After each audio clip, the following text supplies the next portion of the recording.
जी हाँ दोस्तों, जब आप इस वाकये की गहराई सुनेंगे तो आपको एहसास होगा कि अल्लाह ताला के नजदीक छोटे छोटे अमल कितने बड़े दर्जे रखते हैं। एक दिन नबी अकरम अल्लाह सल्लल्लाहु अलैहि वसल्लम अपनी प्यारी बेटी फातिमा रजी अल्लाह अन्हा को बुलाया और फरमाया, ए फातिमा, मदीने में एक लकड़हारे की बीवी रहती है जो ऐसा अमल करती है कि उसके बदले वह तुझसे पहले जन्नत में दाखिल होगी। सोचिए दोस्तों, ये सुनकर फातिमा रजी अल्लाह अन्हा का दिल कितना बेचैन हो गया होगा। उन्होंने अर्ज किया, अब्बा जान, मैं तो जन्नत की तमाम औरतों की सरदार हूँ, फिर कोई और औरत कैसे मुझसे पहले जन्नत में दाखिल हो सकती है। लेकिन नबी अकरम सल्लल्लाहु अलैहि वसल्लम ने सिर्फ इतना फरमाया, फातिमा, वक्त आने पर तुझे मालूम हो जाएगा, सब्र कर। दोस्तों, अब सुनिए अगली मंजिल। फातिमा रजी अल्लाह अन्हा बीमार पड़ गई। 3 दिन तक घर में खाना नहीं था। भूख और बीमारी ने मिलकर उनके जिस्म को बहुत कमजोर बना दिया था। हजरत अली रजी अल्लाह अन्हु बहुत परेशान थे। घर में खाने को कुछ भी न था।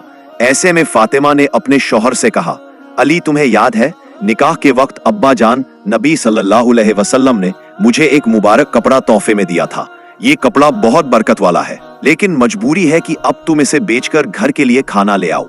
हजरत अली वह कपड़ा लेकर बाजार चले गए, मगर लोग कहने लगे, ये तो पुराना कपड़ा है, इसकी कोई कीमत नहीं। अली परेशान हो गए। उन्होंने आसमान की तरफ हाथ उठाए और दुआ की, ऐ मेरे रब, अगर ये कपड़ा ना बिका तो आज फिर मेरे बच्चे भूखे सोएंगे, कोई खरीदार भेज दे। दुआ के बाद अचानक एक शख्स आया। उसने कहा, क्या तुम ये कपड़ा बेचना चाहते हो? अली ने कहा, जी हाँ। शख्स ने कहा, मैं इसे 6 दिरहम में खरीदना चाहता हूँ, क्या तुम राजी हो? अली राजी हो गए। ये शख्स दरअसल अल्लाह का भेजा हुआ फरिश्ता था। अब अली बहुत खुश हुए और खाना लेने चले, मगर रास्ते में एक गरीब फकीर मिला। उसने रोते हुए कहा, अल्लाह के बंदे, मैं कई दिनों से भूखा हूँ, अल्लाह के वास्ते मदद करो। दोस्तों, आप सोचिए, 3 दिन से बच्चे भूखे थे, फातिमा बीमार थी। इतने में ये फकीर सामने आया। अली ने सोचा, क्या मैं घर वालों के लिए खाना लाऊं या इस भूखे को दे दूं? फिर उन्होंने 6 दिरहम उस फकीर को सौंप दिए और कहा, ले जाओ भाई, अल्लाह तुझ पर रहमत करे। ये थी हजरत अली की कुर्बानी।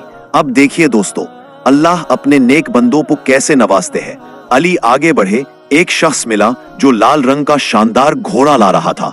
उसने कहा, क्या आप ये घोड़ा खरीदना चाहते हैं? अली बोले, मेरे पास पैसे नहीं।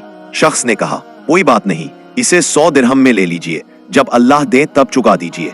अली ने घोड़ा लिया और बाजार में गए। वहां एक दूसरा शख्स मिला और बोला, क्या ये घोड़ा बेचोगे? मैं इसे 160 दिरहम में खरीदना चाहता हूँ। अली ने तुरंत सौदा कर लिया। यानी दोस्तों, 6 दिरहम की सदका की गई रकम का इनाम अल्लाह ने 60 दिरहम मुनाफे की शक्ल में लौटा दिया। अली बहुत सारा खाना लेकर घर पहुंचे। फातिमा ने हैरानी से पूछा, अली, मैंने तुम्हें एक पुराना कपड़ा बेचने के लिए दिया था, तो इतने सारे पैसे और खाना कहां से आ गए? कहीं नाजायज तरीका तो नहीं अपनाया? अली का दिल टूट गया।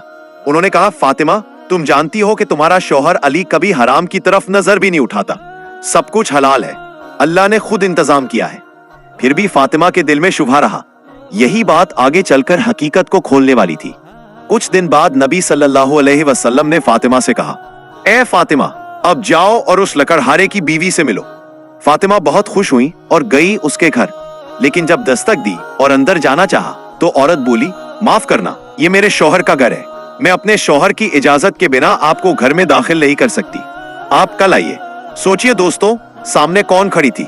नबी की बेटी, जन्नत की औरतों की सरदार, लेकिन उसने अपने शौहर की रजामंदी को अल्लाह की रजामंदी समझा।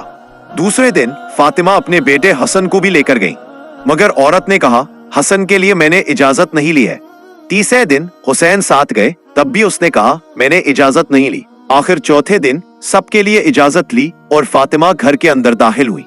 फातिमा ने देखा, औरत ने एक पानी का बर्तन, एक रस्सी और एक लकड़ी अपने पास रखी है। उन्होंने पूछा, ये किस लिए? औरत ने जवाब दिया, पानी इसलिए कि जब मेरा शौहर आए तो वुजू या पीने के लिए उसे तकलीफ न उठानी पड़े। रस्सी और लकड़ी इसलिए कि अगर वो मुझसे नाराज हों और सजा देना चाहें तो उन्हें चीज ढूंढनी न पड़े। सोचिए दोस्तों, ये कैसी वफादारी है, कैसी इताअत है। फातिमा की आंखें नम हो गईं। वापस आकर फातिमा ने सब कुछ नबी सल्लल्लाहु अलैहि वसल्लम को बताया।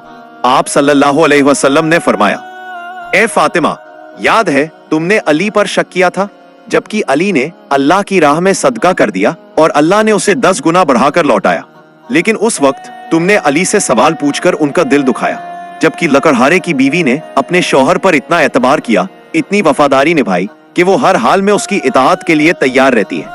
यही वजह है कि वो औरत तुझसे पहले जन्नत में दाखिल होगी। फिर आप सल्लल्लाहु अलैहि वसल्लम ने एक और राज खोला। जिस कपड़े को अली ने बेचा था और जिस घोड़े का सौदा हुआ था, अल्लाह ने उसे जन्नत में महफूज कर दिया है। जब तुम जन्नत में दाखिल होगी तो अली उस घोड़े पर सवार होंगे, उसकी लगाम वही कपड़ा होगा और उस लगाम को पकड़े लकड़हारे की बीवी चलेगी। वो तुमसे पहले दाखिल होगी और तुम उसके बाद। दोस्तों, इस वाकये से हमें 3 बड़े सबक मिलते हैं। एक तो सदका और कुर्बानी, अल्लाह की राह में जो भी किया जाए वो कभी जाया नहीं जाता। 2, शौहर पत्नी का ताल्लुक, बीवी का सब्र और इताअत घर की बरकत और जन्नत का रास्ता बनता है। 3, शक और यकीन, शक रिश्तों को कमजोर करता है जबकि यकीन और भरोसा अल्लाह की रहमत खींच लाता है। प्यारे दोस्तों, ये वाकया सिर्फ सुनने के लिए नहीं बल्कि हमारी जिंदगी के लिए सबक है। अगर आपको ये कहानी दिल को छू गई हो तो इसे दूसरों तक जरूर पहुंचाइए ताकि वो भी इससे सबक हासिल कर सके।